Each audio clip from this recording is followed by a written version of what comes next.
Morning. TV5 news and hair oil సమర్పిస్తున్న business breakfast షోకి స్వాగతం. ఏషియన్ మార్కెట్స్లో ఒక స్ట్రాంగ్ ట్రేడింగ్ ట్రెండ్ కనిపిస్తుంది. ఈ ట్యూస్డే ఉదయం లాస్ట్ నైట్ అమెరికన్ మార్కెట్స్ కూడా స్ట్రాంగ్గా క్లోజ్ అయ్యాయి. జాబ్స్ డేటాకి ఫాలో ఆన్ ర్యాలీ నిన్న కూడా మనం యుఎస్ మార్కెట్ సంబంధించి గమనించాం. So Shinzo Abe Japanese prime మినిస్టర్గా తిరిగి ఎన్నిక కావడం, జాబ్స్ రిపోర్ట్ ఇచ్చిన ఎక్సైట్మెంట్, ఉత్సాహం మార్కెట్స్ను, గ్లోబల్ మార్కెట్స్ని డ్రైవ్ చేస్తుంది. సో జపనీస్ మార్కెట్స్ ఆల్మోస్ట్ 3% లాభంతో ట్రేడ్ అవుతున్నాయి, మోర్ దాన్ 3% లాభంతో. In fact so last night S&P 500 record high దగ్గర, నాస్డాక్ ఇండెక్స్ 2016 హైస్ దగ్గర క్లోజ్ కావడం చూసాం. సో గ్లోబల్గా ఒక లిక్విడిటీ డ్రైవ్ కొనసాగుతోంది. సో మార్కెట్స్ను స్టిమ్యులస్ మెజర్స్ ప్రేరేపిస్తున్నాయి, ప్రోత్సహిస్తున్నాయి, ఉత్సాహపరుస్తున్నాయి, ఉత్తేజపరుస్తున్నాయి. జపనీస్ ప్రధానిగా షింజో అబే తిరిగి ఎన్నిక కావడం అనేది స్టిమ్యులస్ను మరింతగా పెంచుతుంది. సో జపనీస్ యెన్లు కావచ్చు, అమెరికన్ డాలర్స్ కావచ్చు, యూరోపియన్ యూనియన్ సంబంధించిన యూరో కావచ్చు, ఇవన్నీ ట్రిలియన్ల కొద్దీ కరెన్సీ మార్కెట్స్ను ముంచెత్తబోతోంది. రాబోయే రోజుల్లో ఉన్న ఒక భావన మార్కెట్స్లో ఉంది. దీంతో గ్లోబల్ మార్కెట్స్లో బంపర్ ర్యాలీ చూస్తున్నాం మనం. అక్రాస్ ది వరల్డ్, మన మార్కెట్స్ మాత్రమే కాదు, across the world markets, equity markets ఉత్సాహంగా ట్రేడ్ అవుతున్న సమయం ఇది. మన మార్కెట్స్ కూడా నిన్న చాలా స్ట్రాంగ్గా ఒక గ్యాప్ అప్ ఓపెనింగ్తో ప్రారంభమై అదే ఉత్సాహంతో ఆల్మోస్ట్ డేస్ హై దగ్గర క్లోజ్ కావడం చూసాం. సో మనం ఇప్పటిదాకా రెసిస్టెన్స్ లెవెల్స్ అనుకుంటున్న లెవెల్స్ అన్నింటినీ అధిగమిస్తూ మార్కెట్స్, నిఫ్టీ కావచ్చు, సెన్సెక్స్ కావచ్చు, ముందుకు సాగుతూ ఉన్నాయి. SGX నిఫ్టీ ప్రస్తుతం 8500 పైన మార్కెట్స్ ఓపెన్ అయ్యే అవకాశాన్ని సూచిస్తుంది. 8515 దగ్గర 27 పాయింట్ల లాభంతో ట్రేడ్ అవుతోంది. సో మార్కెట్స్ రేంజ్ మారబోతోంది రాబోయే రోజుల్లో. లీడర్షిప్ స్టాక్స్ కూడా మనకు మార్కెట్స్లో మారుతూ వస్తున్న క్రమం చూస్తున్నాం. ఇంతకుముందు మనకు ఐటీ, ఫార్మా రంగాలకు చెందిన షేర్లు లీడ్ చేస్తుంటే ఇప్పుడు మనకు బ్యాంకింగ్ రంగానికి సంబంధించిన ఫైనాన్స్ స్టాక్స్, మెటల్ స్టాక్స్, అలాగే ఆయిల్ మార్కెటింగ్ స్టాక్స్ లాస్ట్ 1 ఇయర్లో మనం చూస్తే ఎస్ బ్యాంక్, హిందాల్కో, బీపీసీఎల్ ఈ 3 ఇండెక్స్ స్టాక్స్ మార్కెట్స్ను లీడ్ చేశాయి. సో లీడర్షిప్ స్థానం మారుతోంది. ఎఫ్ఐఎస్ అగ్రెసివ్గా ఇండియన్ మార్కెట్స్లోకి ఇన్వెస్ట్ చేస్తూ వస్తున్నారు. నిన్న మనం చూసాం ఈ మధ్యకాలంలో, అంటే June 6th తర్వాత highest gross and net buying from FIs. అది ఇండెక్స్ ఫ్యూచర్స్ కావచ్చు, క్యాష్ మార్కెట్స్ కావచ్చు. ఒక క్యాష్ మార్కెట్లోనే నిన్న 1000 crores వర్త్ స్టాక్స్ని ఎఫ్ఐఎస్ కొనడం చూసాం. అలాగే ఫ్యూచర్స్, ఇండెక్స్ ఆప్షన్స్లో కూడా ఎఫ్ఐఏలు అగ్రెసివ్గా పొజిషన్స్ తీసుకుంటూ ఉన్నారు. ఈవెన్ ఎట్ 80-20 ప్రస్తుతం ఇండెక్స్ ఫ్యూచర్స్లో మనకి 80% లాంగ్స్, 20% మాత్రమే షార్ట్స్ ఉన్నాయి. కానీ ఈ లెవెల్స్ దగ్గర కూడా ఎఫ్ఐఎస్ అగ్రెసివ్గా కొనడం అనేది ఒక విశేషంగా చెప్పుకోవచ్చు. సో ఎవరైతే ఒడిదుడుకులను అర్థం చేసుకొని మార్కెట్స్లో స్టే ఇన్వెస్టెడ్గా ఉన్నారో వాళ్ళందరూ కూడా ఇప్పుడు చక్కటి లాభాలు ఆర్జిస్తూ ఉన్న సమయం ఇది. సో ఇండెక్స్ స్టాక్స్ మాత్రమే కాదు, మనం అర్థం చేసుకోవాల్సింది, మనం ఈ కార్యక్రమంలో కూడా పదే రిపీట్ చేసాం, mid and small caps. So mid and small క్యాప్స్లో ఎక్స్ట్రాడినరీ రిటర్న్స్ ఈ మధ్యకాలంలో మనం లాస్ట్ 1 yearలో మనం చూస్తే ఇండెక్స్ స్టాక్స్ ఇచ్చిన రిటర్న్స్ కంటే కూడా బిఎస్సి సెన్సెక్స్, అలాగే ఎన్ఎస్సి నిఫ్టీ కంటే కూడా mid and small cap index, నిన్న బిఎస్సి మిడ్ క్యాప్ ఇండెక్స్ మొట్టమొదటిసారిగా 12,000 మార్కును దాటి రికార్డు సృష్టించింది. సో రాబోయే రోజుల్లో కూడా ఇదే అవుట్ పెర్ఫార్మెన్స్ కొనసాగుతోంది. ఫర్ ఇన్స్టాన్స్ మనం చూస్తే దాల్మియా భారత్ ఈ స్టాక్ లాస్ట్ 1 yearలో 105% సిమెంట్ కంపెనీది 105% రిటర్న్ ఇచ్చింది. అలాగే Manappuram finance even 178%. Force Motors మనం పదే బాలసుబ్రహ్మణ్యం గారు రికమెండ్ చేసిన స్టాక్ ఇది 102% రిటర్న్ లాస్ట్ 1 yearలో. Even at higher price 2000 rupees దగ్గర కూడా మళ్ళీ లాస్ట్ 1 yearలో మరొక 100% పెరగడం చూసాము. అలాగే Godfrey Phillips 81% return, KRBL, Ramco cements, KPR mills, Jet Airways, Finolex industries, అలాగే అతుల్, ఇవన్నీ మిడ్ క్యాప్ స్టాక్స్లో హైయెస్ట్ రిటర్న్స్ ఇచ్చినవి అయితే మిడ్ క్యాప్ ఇండెక్స్లో. స్మాల్ క్యాప్ ఇండెక్స్లో దాల్మియా భారత్ షుగర్ 630% రిటర్న్ ఇచ్చింది, అంటే 6 times పెరిగింది. ఎవరైనా 100 రూపాయలు ఇన్వెస్ట్ చేస్తుంటే లాస్ట్ 1 yearలో వాళ్ళ ఇన్వెస్ట్మెంట్ 600 రూపాయలు అయింది. మై డియర్ ఫ్రెండ్స్, ఇంకా ఏ మార్కెట్లోనూ అది రియల్ ఎస్టేట్ కాదు, గోల్డ్ కాదు, ఏ ఫిక్స్డ్ డిపాజిట్స్ అసలు మనం చెప్పుకోవాల్సిన అవసరం కూడా లేదు. సో అటువంటి రిటర్న్స్ ఇస్తున్న స్టాక్స్ మనకు మార్కెట్స్లో అందుబాటులో ఉన్నాయి.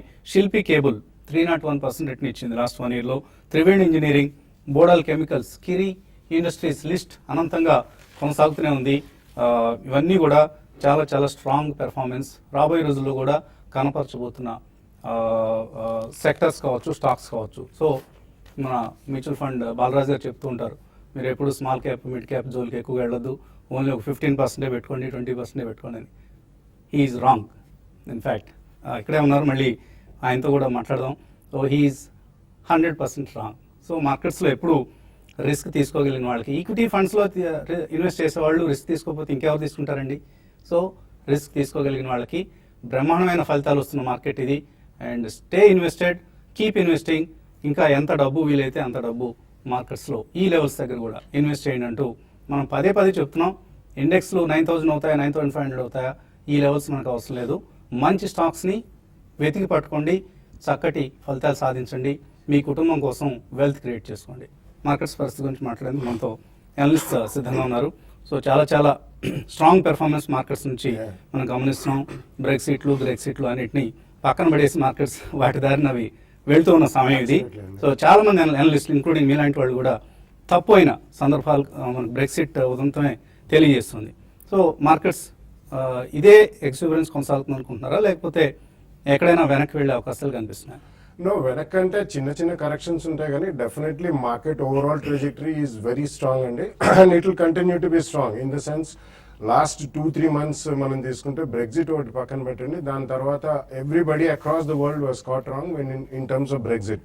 సో కరెన్సీస్ కొద్దిగా డెఫినెట్లీ రియాక్ట్ అయినాయి, అండ్ ఎస్పెషలీ బ్రిటిష్ కరెన్సీ ఒకటి. But other than that macros definitely read చేయలేరు ప్రపంచవ్యాప్తంగా, including maybe the Nobel laureate winners, వీళ్ళందరూ కూడా they were suddenly caught by surprise.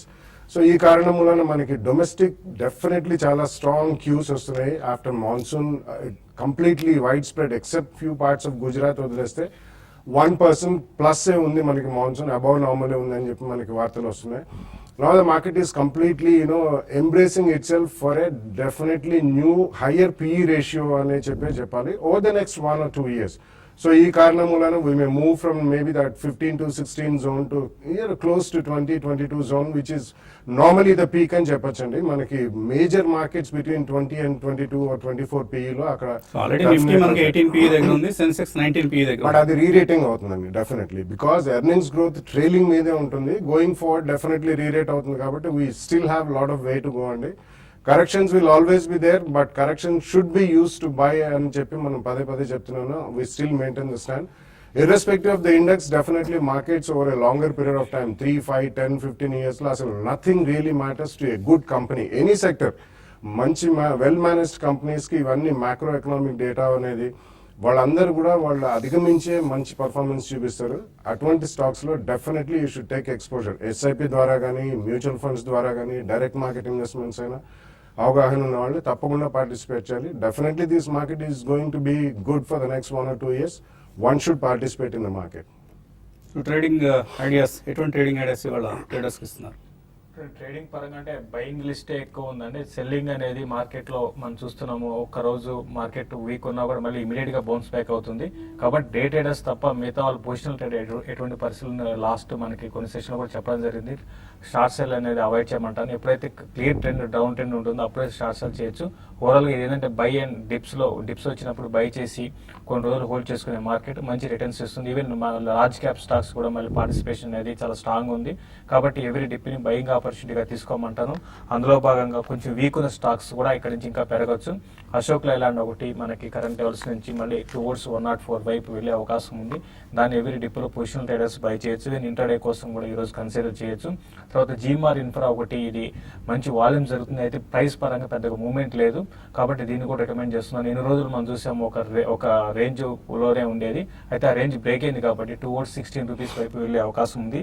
తర్వాత హెచ్సిఎల్ టెక్నాలజీస్ నిన్న కొంచెం వీక్ ఉంది, బట్ దీన్ని కూడా మీకు లాస్ట్ క్వార్టర్ రిజల్ట్ బాగాలేదు. బట్ ఇక్కడ నుంచి కొంచెం మీకు ఒక 5 to 6% ఫ్యూచర్స్లో బై చేయాలనుకునే వాళ్ళు ఇక దీన్ని బై చేసుకోవచ్చు. తర్వాత సింటెక్స్ ఇండస్ట్రీస్ ఒకటి, ఇది కూడా పొజిషనల్ ట్రేడర్స్ బై చేసుకోమంటాను. ఈవెన్ ఇంటర్డే కోసం కూడా బై చేసుకోవచ్చు. తర్వాత ఐఆర్బి ఇన్ఫ్రా ఒకటి బై చేసుకోమంటాను. తర్వాత సెల్లింగ్ విషయానికి వస్తే బిహెచ్ఈలో ఒకటి 144 ఆ లెవెల్కి వచ్చినప్పుడు, తర్వాత ఎల్ఎన్టీ ఒకటి హైయర్ లెవెల్స్లో, అది కూడా ఇంటర్డేనో క్లోజ్ చేయమంటాను.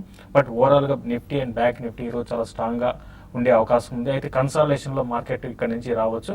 కాబట్టి ఎవరి డిప్లో బై అని చెప్తానండి. సో మ్యూచువల్ ఫండ్స్ చాలా ఇంట్రెస్టింగ్ సినారియో ఇక్కడ మనకు కనిపిస్తుంది. Record highs, record flows mutual funds స్కీమ్స్లోకి రావడం మనం చూస్తున్నాయి, ప్రత్యేకించి ఈక్విటీ స్కీమ్స్లోకి, అలాగే ఆఫ్ కోర్స్ డెట్ స్కీమ్స్లో కూడా. బట్ లార్జ్ క్యాప్ ఫండ్స్ కంటే కూడా mid and small cap funds చాలా అవుట్ పర్ఫార్మెన్స్ మనకు లార్జ్ క్యాప్ ఫండ్స్ కంటే లాస్ట్ 1 yearలో నిఫ్టీ 6.6% పెరిగితే DSP Black Rock 11.45%, Mirae Asset Emerging Blue Chip fund 12.23%. ఇవన్నీ మిడ్ క్యాప్ ఫండ్స్. అలాగే కోటక్లో mid cap fund, Franklin India Prima fund ఇవన్నీ ఎక్స్ట్రాడినరీగా చక్కగా 12% రిటర్న్ ఇచ్చాయి. ఇక స్మాల్ క్యాప్స్ ఫండ్స్ అయితే మనం చెప్పనవసరం లేదు. లాస్ట్ 3 yearsలో యాన్యువలైజ్ 45% 50% రిటర్న్స్ కనిపిస్తున్నాయి కొన్ని స్కీమ్స్లో. సో ఎటువంటి సలహా ఇస్తారు ఈ సమయంలో? మీరు అన్నట్టు డెఫినెట్లీ మిడ్ క్యాప్ స్టాక్స్ కావచ్చు, మిడ్ క్యాప్ ఫండ్స్ కావచ్చు, they are huge wealth creators. At the same time ఏంటంటే మార్కెట్ ఫాల్ అయినప్పుడు ఫాల్ కావడానికి ఛాన్సెస్ ఎక్కువగా ఉంటాయి. సో హై రిస్క్ టేకర్స్ ఎవరైతే ఉంటారో they can have high exposure to mid cap oriented funds rather than 20-25% కంటే ఎక్కువ తీసుకోవచ్చు. Otherwise conservative investors they can stick to 15-20%. ఈ రోజు మనము ఈఎల్ఎస్ఎస్ స్కీమ్ గురించి మాట్లాడుతున్నామండి. Birla sun life tax relief 96. గత 20 yearsగా ఒక ట్యాక్స్ సేవింగ్ స్కీమ్ వెల్త్ ఎట్లా క్రియేట్ చేసింది అనడానికి ఉదాహరణ Birla sun life tax relief 96. ఇది BSE 200కి బెంచ్ మార్క్ అయిన ఫండ్. దీన్ని మల్టీ క్యాప్ ఫండ్ లాగా ఇప్పుడు మేనేజ్ చేయబడుతుంది. అండ్ ఇందులో లార్జ్ క్యాప్ ఎక్స్పోజర్ వచ్చేసి 55-60%, and mid and small caps వచ్చేసి rest of the 45-50% mid and small క్యాప్లో ఎక్స్పోజర్ ప్రస్తుతానికి ఉంది. అండ్ స్టాక్ పికింగ్ చేసేటప్పుడు బాటమ్ అప్ అప్రోచ్ ఫాలో అవుతారు. అండ్ గత 20 yearsగా ఏదైతే బుల్ మార్కెట్స్ వచ్చాయో మనకు 1999, 2003, 2007 అండ్ 2014-15లో కూడా మనకు బుల్ మార్కెట్స్ ఏమైతే వచ్చాయో అవుట్ సైజ్డ్ రిటర్న్స్ ఇచ్చిన ఫండ్ ఇది. అండ్ టాప్ సెక్టర్స్ వచ్చేసి financial, automobile, services, health care, engineering. And top stocks వచ్చేసి Sundaram Clayton, Honeywell Automation, Bayer Crop Sciences, Kotak Mahindra bank and ICRA. So అన్నీ కూడా ఆల్మోస్ట్ ఎక్కువ మిడ్ క్యాప్సే. అవునండి. మిడ్ క్యాప్ ఎక్స్పోజర్ ఇందులో జనరల్గా వేరే ఈఎల్ఎస్ఎస్ ఫండ్స్కి కంపేర్ చేసుకుంటే ఇందులో మనకు ఒక 10-15% మిడ్ క్యాప్ ఎక్స్పోజర్ ఖచ్చితంగా ఎక్కువ ఉంది. Mid cap exposure axis long term కంటే కూడా ఇది లాస్ట్ 1 yearగా దీని పెర్ఫార్మెన్స్ చాలా డెఫినెట్లీ ఎస్ అండి. లాస్ట్ 1 yearగా మనకు మిడ్ క్యాప్ స్టాక్స్ మంచిగా పర్ఫామ్ చేశాయి కాబట్టి మిడ్ క్యాప్ ఎక్స్పోజర్ ఏదైతే ఫండ్స్లో ఎక్కువగా ఉందో ఆ ఫండ్స్ అన్ని కూడా మనకు మంచి రిటర్న్స్ ఇచ్చాయి. లాస్ట్ 1 yearలో చూసుకుంటే 5.42% return, 3 yearsలో 26.54% return, 5 years 15.3 and 7 yearsలో 16.37. Since launch గత 20 సంవత్సరాలుగా చూస్తే మనకు 26% రిటర్న్ అండి. ఇంతకుముందు మీరు అన్నట్టు గోల్డ్, రియల్ ఎస్టేట్ మనకు పెద్దగా రిటర్న్ ఇవ్వలేదు, but this fund has created huge wealth. 1 lakh కనుక ఎవరైతే 1996 నుంచి ఎవ్రీ ఇయర్ ఇన్వెస్ట్మెంట్ చేశారో 20 lakhs ఇన్వెస్ట్మెంట్ చేస్తే దాదాపు 3.87 crores వెల్త్ క్రియేట్ అయిందండి వాళ్ళకి. సో ఇప్పుడు ట్యాక్స్ సేవింగ్ ఇంకా 7-8 months మనకు టైం ఉంది కాబట్టి ఎవరైతే ఈఎల్ఎస్ఎస్లో ఇన్వెస్ట్మెంట్ చేయాలనుకుంటారో they can invest 40-50% of their tax saving quota in this fund అండి.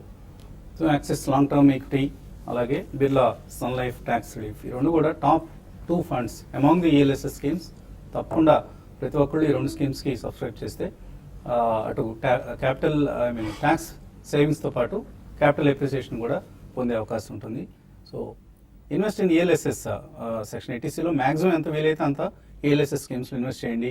ఈక్విటీ మార్కెట్స్కి ఇది మంచి సమయం కాబట్టి. ఇంకా ఇన్వెస్టర్స్ నుంచి కాల్స్ అలాగే మెయిల్స్ తీసుకునే ముందు కాసేపు ప్రకటనలు.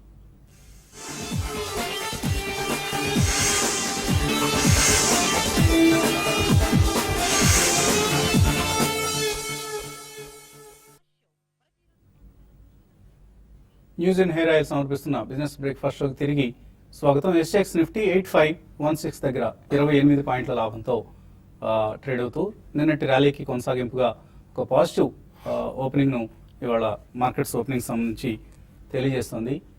అలాగే క్వెస్ కార్ప్ ఈ మధ్య ఐపీఓకి వచ్చి సెన్సేషన్ క్రియేట్ చేసిన సంస్థ ఇది. సో ఐపీఓ షేర్లు ఇవాళ లిస్ట్ కాబోతున్నాయి. ఎటువంటి లిస్టింగ్ వస్తుంది? 317 రూపాయలు ఆఫర్ ప్రైస్ కాబట్టి గ్రే మార్కెట్ ప్రీమియమ్స్ బట్టి చూస్తే సుమారుగా 500 రూపాయల సమీపంలో షేర్లు లిస్ట్ అయ్యే అవకాశం కనిపిస్తుంది. చాలా రికార్డు స్థాయిలో సబ్స్క్రైబ్ అయిన ఇష్యూ ఇది.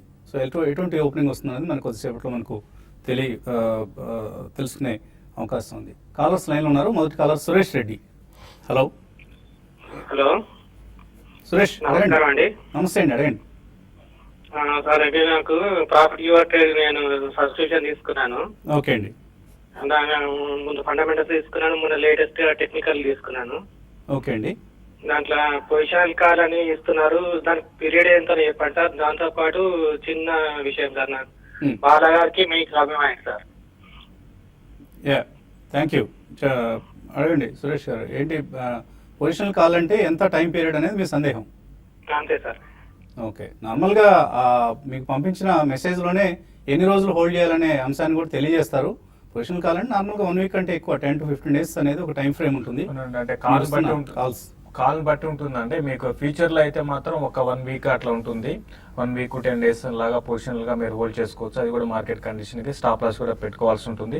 అట్లా కాకుండా ఈక్విటీ బేస్డ్ కాల్స్ అయితే ఉంటాయో ఈ 1 month నుంచి 2 months వరకు ఉండొచ్చు, డిపెండ్ ఆన్ కండిషన్ అండి. కాబట్టి అది మెన్షన్ చేస్తారండి. ఒకవేళ మెన్షన్ చేయకపోతే ఇక్కడ నుంచి మేము పొజిషన్ కాల్ టైం మధ్యలో బ్రాకెట్లో టైం ఫ్రేమ్ కూడా చెప్తామండి. తర్వాత కాలర్ రమేష్ హైదరాబాద్ నుంచి. హలో సార్ నమస్కారం సార్, వసంత్ గారు. నమస్తే అండి, అడగండి. సార్ నేను బాలగారితో మాట్లాడుతున్నానండి. బాలగారు నమస్కారం అండి. నమస్తే సార్, చెప్పండి. సార్ నేను లాస్ట్ మంత్ కొంచెం నాకు అమౌంట్ అవసరమై Eicher Motors, Yes Bank, Bhushan profits book చేసి బయటకు వచ్చేసానండి. మరి నేను లాంగ్ టర్మ్ కోసం ఈ 3 ఎక్వైర్ చేయాలనుకున్నాను. ఇప్పుడు ఉన్న రేట్ లో తీసుకోమంటారా, కొంచెం వెయిట్ చేయమంటారా? లాంగ్ టర్మ్ కోసం మీరు ఎప్పుడు చెప్తుంటారు 2-3 ప్రైస్ పాయింట్లని, అదే అవలంబించమంటారా? కొంచెం చెప్పండి సార్. ఇక్కడ ఇంకా తీసుకోవచ్చా ఐషర్ మోటార్స్, ఫోర్స్ మోటార్స్, ఇటువంటి స్టాక్స్? యా డెఫినెట్లీ అండి. ఇట్లలో మనకి కరెక్షన్స్ అంటే అంత డీప్ కరెక్షన్స్ ఏమి రావు. ఓవరాల్ మార్కెట్ మూడ్ చాలా స్ట్రాంగ్ ఉన్నప్పుడు మనం కరెక్షన్ గురించి వెయిట్ చేసినా కానీ ఇవి చాలా రిలేటివ్లీ హై ప్రైస్ స్టాక్స్ కాబట్టి you can straight away start buying అండి. డిప్ ఒక 3 to 5% అండ్ 5 to 7% వచ్చినప్పుడు 2 price points లో కొనండి. But you can stay invested అండి. అలాగే ఈమెయిల్ సందేహాలు చాలా అందాయి. ఇందులో Ravi Varma L&T Infotech IPO సంబంధించి ఒకటే డీమ్యాట్ అకౌంట్ నుంచి 2 సార్లు అప్లై చేస్తే అలాట్మెంట్ వస్తుందా? అలాగే 2 సార్లు 3 సార్లు అప్లై చేయటం సాధ్యమేనా? అప్లై చేయకూడదండి. ఒక అకౌంట్ నుంచి ఒక అప్లికేషనే మీరు ఇవ్వాల్సి ఉంటుంది. మీరు కావాలంటే మీ ఫ్యామిలీ మెంబర్స్ పేర్ల మీద ఇంకా మరిన్ని డిమాట్ అకౌంట్లు ప్రారంభించి ఆ అకౌంట్స్ ద్వారా కూడా అప్లై చేసుకోవచ్చు. బట్ ఒక అకౌంట్ నుంచి ఒకసారి చేయాలి. చాలామంది ఈ మధ్య ఐపీఓలకి సబ్స్క్రైబ్ చేసి నిరాశపడుతున్నారు అలాట్ కాలేదని. మనం చేయలేదే లేదండి. వీలైతే ఎక్కువ అప్లికేషన్లు ఎక్కువ మంది పేర్ల మీద అప్లై చేయడం అనేది ఒక మార్గం అవుతుంది. క్వెస్ కార్ప్ ఎస్పెషల్లీ 9:223 నిన్న మినిమం లాట్ 45 షేర్లకు అప్లై చేసిన వాళ్ళకి అటువంటి హైయెస్ట్ రేషియో ఈ మధ్యకాలంలో ఎప్పుడు చూడలేదు మనం. సో రిటైల్ పార్టిసిపేషన్ ఎంత ఎక్కువగా ఐపీఓస్ లభిస్తుంది అన్నది ఈ ఇష్యూని బట్టి మనకు అర్థమవుతోంది. సో వీలైనన్ని ఎక్కువ అప్లికేషన్లు పెట్టడానికి ప్రయత్నం చేయండి. నీలిమ మెయిల్ పంపించారు. డిష్మెన్ ఫార్మా, సిప్లా, సువెన్ లైఫ్ ఈ 3 ఇక్కడ నుంచి కొనుక్కోవడం లాంగ్ టర్మ్ కోసం సజెస్ట్ చేస్తారు మీరు? యా ఐ థింక్ సువెన్ కొద్దిగా వెయిట్ చేయండి రిజల్ట్స్ వచ్చేదాకా. The rest of the do తప్పకుండా 2 price points లో ఉండి ఇప్పుడు దాకా ఆగారు కాబట్టి కొంచెం మేబీ అనదర్ 10-15 days లో రిజల్ట్స్ అన్ని వస్తాయి. దాని తర్వాత ఎందుకంటే ఇప్పుడే మళ్ళీ ఫార్మస్యూటికల్ రంగంలో కొద్దిగా top of the line stocks move అవడం మొదలుపెట్టాయి కాబట్టి just wait and buy. Maybe Suven పక్కన పెట్టి మీరు నాట్కో ట్రై చేయొచ్చు అనుకుంటాను. Yeah Natco is doing well. వాళ్ళు ఈ మధ్య కాలంలో వస్తున్న రిజల్ట్స్ కూడా చాలా చాలా ఎంకరేజింగ్గా వస్తున్నాయి. సురేష్ అడుగుతున్నారు ఏజిస్ లాజిస్టిక్స్, ఆల్ కార్గో ఈ 2 కూడా లాంగ్ టర్మ్ కోసం కొనుక్కోవచ్చు. ఫండమెంటల్ ఎలా ఉన్నాయి? Yeah both of them are good అండి. అండ్ కంపెనీస్ కూడా మంచి డివిడెండ్ ట్రాక్ రికార్డ్ ఉన్న ఫండమెంటల్స్, స్ట్రాంగ్ ఫండమెంటల్స్ ఉన్న 2 మీరు ఎంచుకున్నారు. So Aegis and All Cargo 2 కూడా తప్పకుండా మీరు అబౌట్ 2 years వ్యూతో కొనుక్కోవచ్చు. In case GST bill pass అయితే ఒక మంచి సెంటిమెంట్ బూస్టర్ కూడా వస్తుంది. లక్ష్మణ్ రావు అడుగుతున్నారు last week SBI Magnum tax gain నుంచి బయటకు వచ్చేమని సలహా ఇచ్చారు మీరు. ఏం చేయాలి? వాటిని అమ్మేసి ఏదైనా ఎస్ఐపి చేయమంటారా? మ్యూచువల్ ఫండ్స్లో 5,000, పీపీఎఫ్లో 5,000 పెడదాం అనుకుంటున్నారు. ఓకే, ఎటువంటి సలహా ఇస్తారు? సో మీకు ఫర్దర్గా ట్యాక్స్ గెయిన్ గురించి కావాలంటే ఈరోజు మనం Birla sun life tax relief 96 fund గురించి మాట్లాడుకున్నాము. అందులో రీఇన్వెస్ట్మెంట్ చేసుకోవచ్చు అండి. మీరు 5,000 రూపీస్ ఎస్ఐపి చేయాలనుకుంటున్నారు, పీపీఎఫ్లో 5,000 మంచి ఇదండి. మీరు రెండింటిని కంబైన్ చేస్తే దాదాపు ఒక 11 to 11.5% రిటర్న్ రావడానికి ఛాన్స్ ఉంటుంది రెండు ఇన్వెస్ట్మెంట్స్లో. మీరు ఎస్ఐపికి మాత్రము ICICI Prudential value discovery fund, Birla sun life equity fund, Franklin India prime plus ఈ 3 స్ప్రెడ్ చేసి ఇన్వెస్ట్మెంట్ చేసుకోండి. మేబీ లాస్ట్ వీక్ మీరు చెప్పిన ఎస్బీఐ బ్లూ చిప్ ఫండ్ కూడా కన్సిడర్ చేయొచ్చు. టెక్ రెడ్డి అడుగుతున్నారు గ్యాబ్రియల్ ఇండియా షార్ట్ టర్మ్ కోసం తీసుకుందాం అనుకున్నారు, కొనుక్కోవచ్చా? కొనుక్కోవచ్చు అండి. లాస్ట్ ఒక 1 week నుంచి గ్యాబ్రియల్ ఇండియాలో కూడా మంచి మూమెంటం వచ్చింది. ఎవరీ స్మాల్ డిప్లో కూడా కొనుక్కోవచ్చు. 110 and 114 దాకా షార్ట్ టర్మ్ పెరగడానికి అవకాశం ఉందండి. TVR Prasad HDFC equity fund, HDFC top 200, సుందరం మిడ్ క్యాప్, రిలయన్స్ ఫార్మా ఇవన్నీ లాస్ట్ 5 years ఎస్ఐపి చేస్తున్నారు, కంటిన్యూ చేయమంటారా? యా ఇవన్నీ కూడా మంచిగానే చేస్తున్నాయండి. రీసెంట్గా HDFC top 200, HDFC equity fund ఒక 3-4 months నుంచి పికప్ అయింది అండ్ అవి హోల్డ్ చేయొచ్చు. పర్ఫార్మెన్స్ కొద్దిగా ఇప్పుడు బెటర్ అవుతుంది. సుందరం సెలెక్ట్ మిడ్ క్యాప్ కేటగిరీలో చాలా మంచి రిటర్న్స్ ఇచ్చిన ఫండ్. ఇవన్నీ కూడా మీరు కంటిన్యూ చేసుకోవచ్చు. ఫార్మా సెక్టరల్ బెట్ కాబట్టి మీరు హై రిస్క్ టేకర్ అయితే you can continue that fund. అలాగే వినోద్ అడుగుతున్నారు, హెచ్డిఎఫ్సి టాప్ 200 నుంచి హెచ్డిఎఫ్సికి చెందిన ఇంకొక స్కీమ్ దేనికైనా షిఫ్ట్ కమ్మంటారా? HDFC equity opportunities fund mid cap oriented fund అండి, దానికి మీరు స్విచ్ కావచ్చు. సురేష్ అడుగుతున్నారు, టాటా మోటార్స్ డివిఆర్ అలాగే అశోక్ లేలాండ్ ఈ రెండిట్లోనూ ఇన్వెస్ట్మెంట్ కంటిన్యూ చేయొచ్చా? ఆర్ వీటి నుంచి బయటకు వచ్చి Punj Lloyd, Modern Dairy, Adlabs ఇటువంటివన్నీ కూడా 5 years కోసం కొనుక్కోవచ్చా? నాట్ ఎ గుడ్ ఐడియా అండి. Definitely automobiles is the flavour of the season కాబట్టి ఆ రెండిట్లో ఉంచండి. అడిషనల్ గా మీ దగ్గర డబ్బులు ఉంటే మాత్రం మేబీ మీరు అన్న 3 కంపెనీస్లో కొద్దిగా కొనండి. బట్ అందులోంచి ఇందులోకి switch over is not a good idea.